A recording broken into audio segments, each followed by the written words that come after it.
Good morning to all of you. I am Dr. Sarvachan Verma, and today I am going to discuss one very good topic in object-oriented system design with Java. Today I am going to discuss exception handling. Okay, so first of all,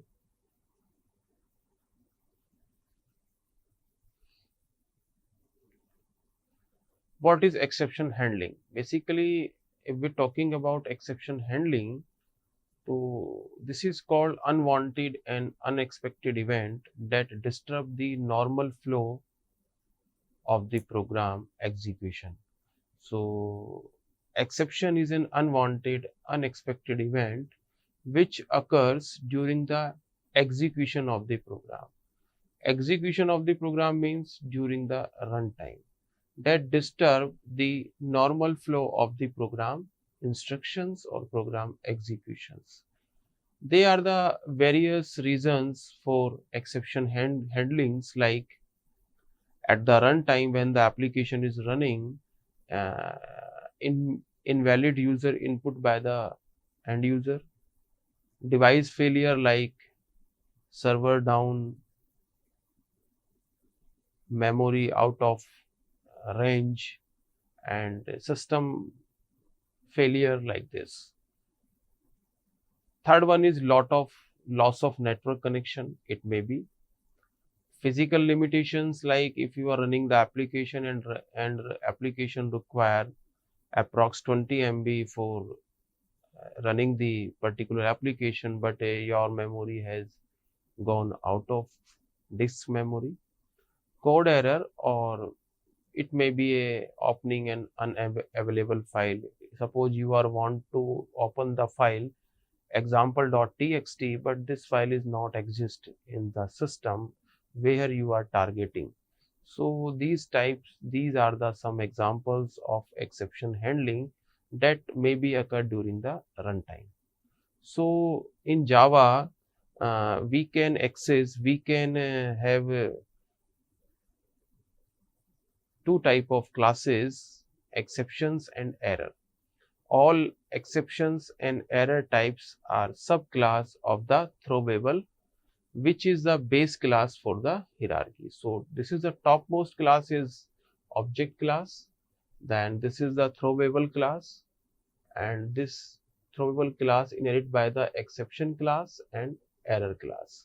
So in the exception class we have two type of exception. First one is checked exception, or second one is unchecked exception. Checked exception are example of IO or compiler time exception, and unchecked exception like runtime or null pointer exception. And in the error class we have virtual machine error and assertion error like this. So first of all, we will discuss how many types of exception in Java. So Java defines several type of exception that related to its various classes, libraries. Java also allow users to define their own exception.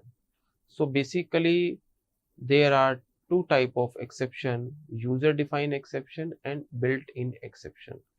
User defined exception are those exceptions which are defined by the programmer, and these are the some built-in exception, and built-in exceptions are predefined exceptions in Java, and built-in exceptions are divided into two categories. First one is checked exception and unchecked exception. In checked exception we have like class not found exception, interrupted exception, IO exception, instantiation exception, SQL exception, and file not found exception. In unchecked exception like arithmetic exception, class cast exception, null pointer exception, array index out of bounds exception, array store exception, and illegal thread state exception. So these are the exception types available in Java. Checked exception. What is checked exception? checked exception are called compiler time exception because these exceptions are checked at the compiler time by the compiler. Or unchecked exception are just opposite to the checked exception. The compiler will not check these exceptions at compiler time. In simple word, if a program throws an unchecked exception, and even if we don't handle or declare it, the program would not given a compilation error. So these are the two type of exceptions in Java, checked and unchecked exception. Now print stack trace. Print stack trace is a method which is give the description of the exception, type of exception, where the exception is occurred, and it will print the entire description about the exception. Okay. Now this is very simple program, and you will see here inside the main method I have one variable integer type which has value a equal 5 and b equals 0, and inside the try block I am writing that this is statement a divided by b, it means 5 divided by 0. You will see here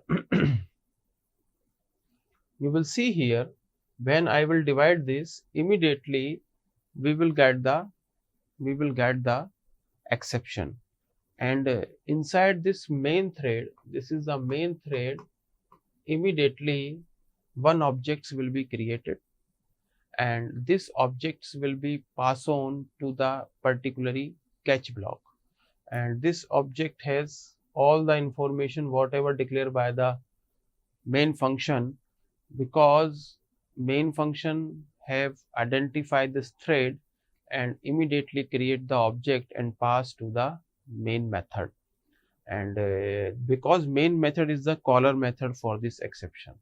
Okay, immediately if exception is raised, immediately catch block will be executed. What is the description of this method? This print stack to trace method is print the description of the particular exception. You will see here what is the description of java.lang arithmetic exception. This is the name of the exception, where this exception will be raised in the class of test.main, and file name is java file.java, because I am saved this file with the file.java. So print stack trace method is printing the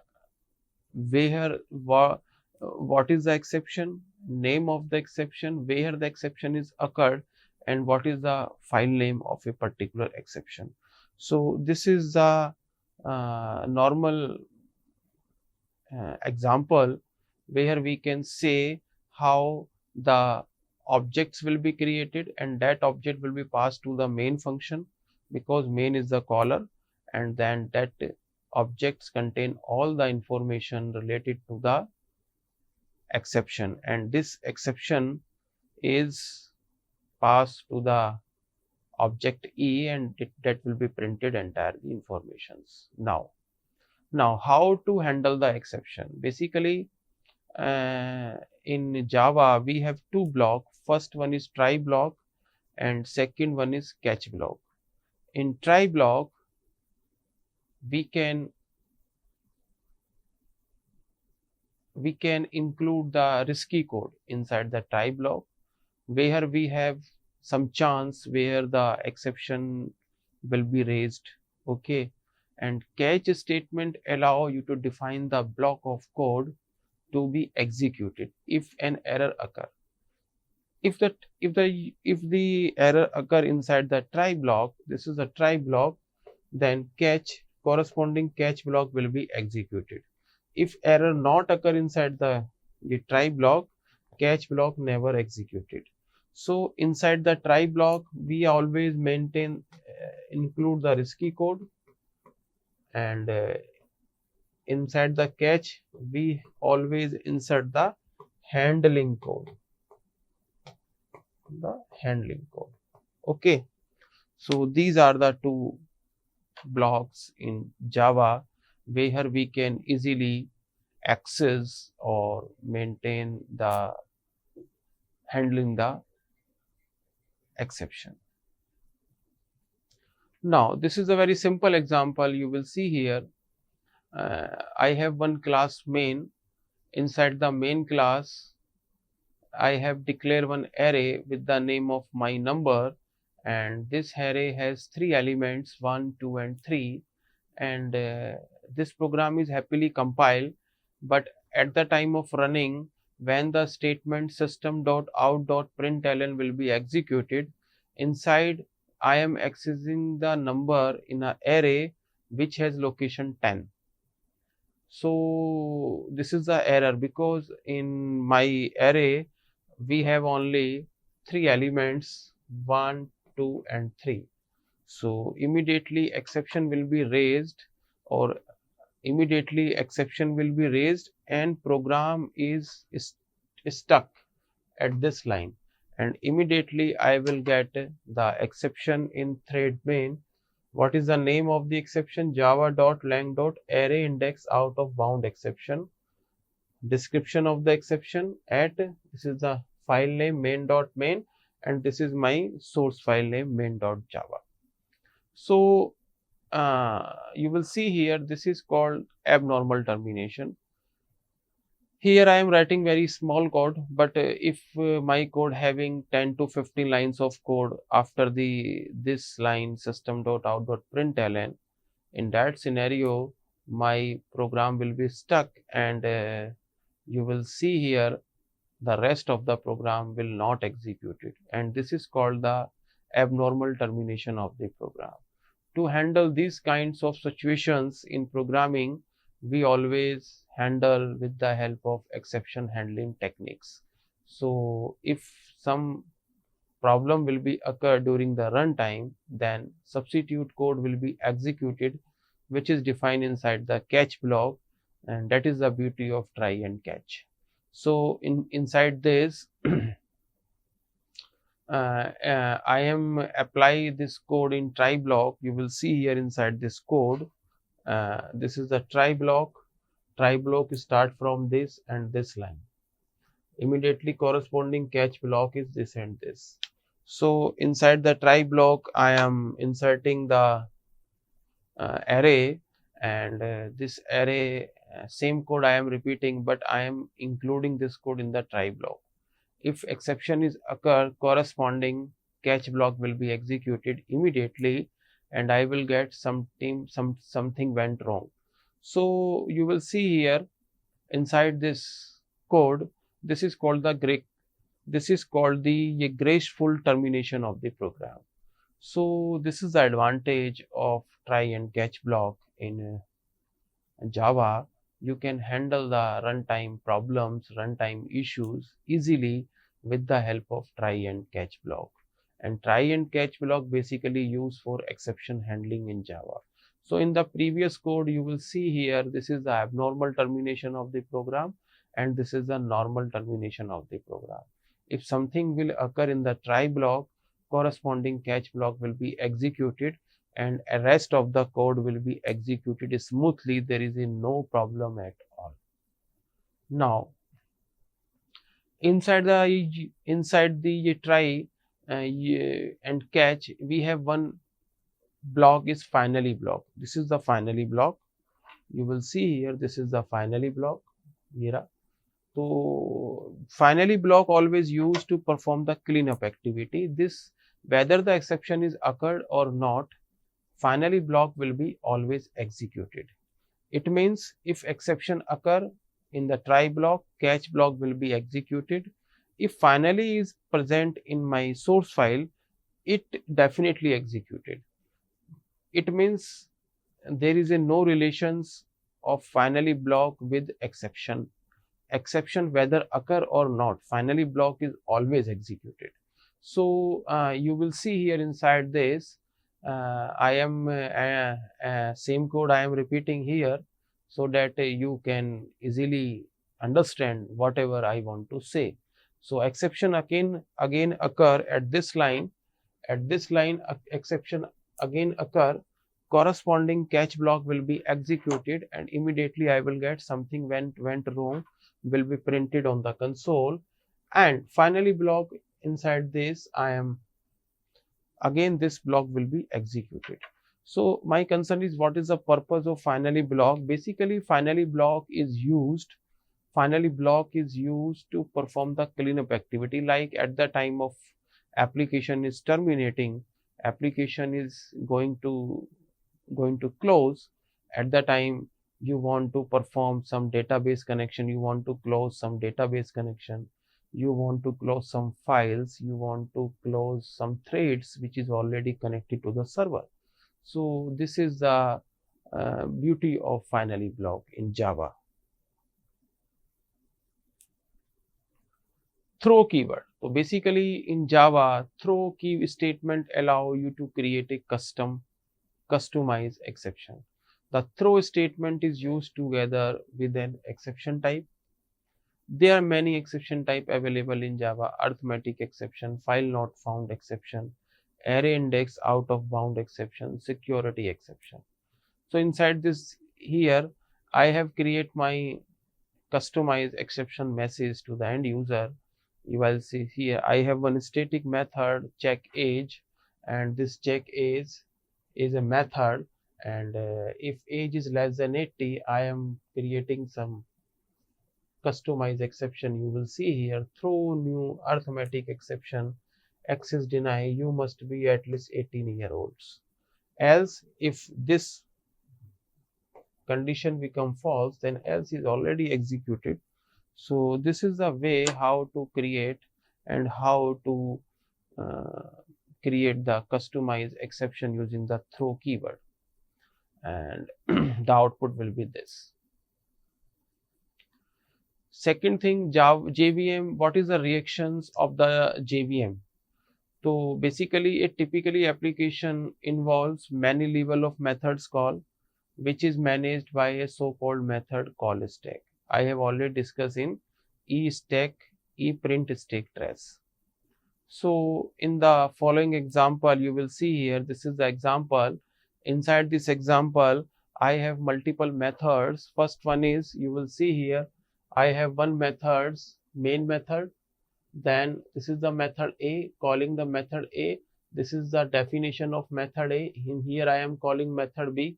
This is the definition of method B, and this is calling method C, and this is the definition of method C, and inside one exception will be occur.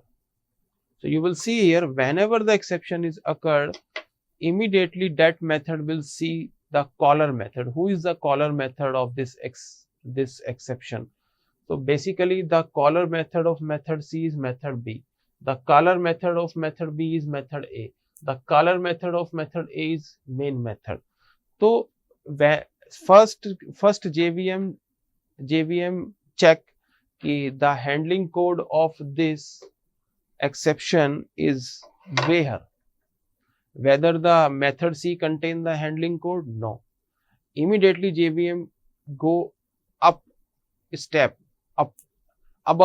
1. He will check the caller function. Who is the caller function of this exception? Method B. JVM check method B, you have any handling code? No.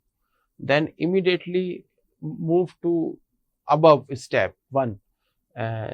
Who is the caller method of method B? Method A.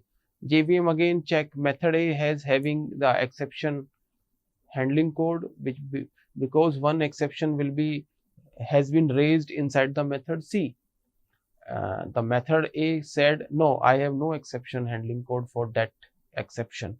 At that time, method A immediately moved up a step at the main method, and main method have no exception handling code. Immediately JVM create a object, and that is the object is, you will see here, one exception will be raised at C location. You will see here, this is the main method move to A to B, and B to D. Here is the point where some incidence has been happened inside the method C, and this is called the the behavior of JVM. Whenever the exception will be raised, immediately JVM check where is the handling code and move one step above to the caller function, to the caller function, to the caller function.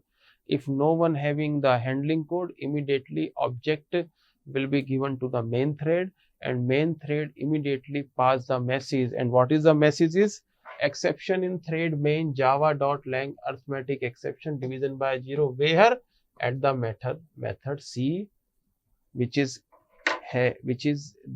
inside the main method. So I think you got clarity about the JVM reactions to exception. Thank you so much.